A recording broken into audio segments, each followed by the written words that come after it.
Le continent africain de plus en plus attractif. Les investissements directs étrangers destinés à l'Afrique sont en augmentation depuis 5 ans. Ils sont passés de 3,2% en 2007 à 5,2% en 2012. Fait marquant, les pays émergents investissent plus que les États développés, un point qui ne serait pas surprenant selon les experts. Les pays du BRICS, contrairement aux pays traditionnels d'investisseurs en Afrique, en l'occurrence la France et consorts, eux, ce sont des pays déjà développés au fait.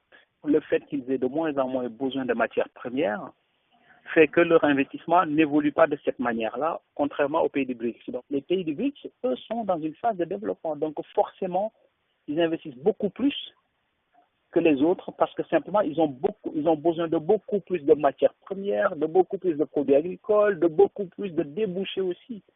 Nous, aujourd'hui, pour se développer, on aura besoin d'investir beaucoup plus massivement qu'un pays déjà développé. Il va entretenir ce qui existe. Le commerce intra-africain a également progressé au fil des années. Il serait en augmentation de 33% depuis 2007. Si les pays internationaux investissent en Afrique, pour les spécialistes, des nations comme l'Afrique du Sud et le Maroc pourraient cibler les marchés hors du continent.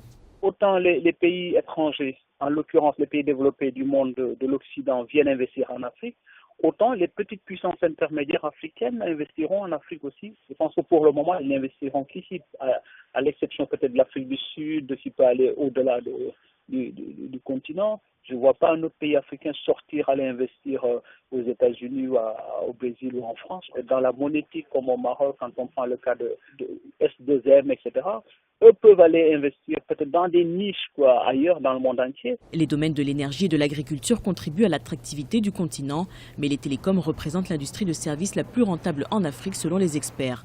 Elle enregistre une évolution à 2 chiffres depuis au moins 10 ans.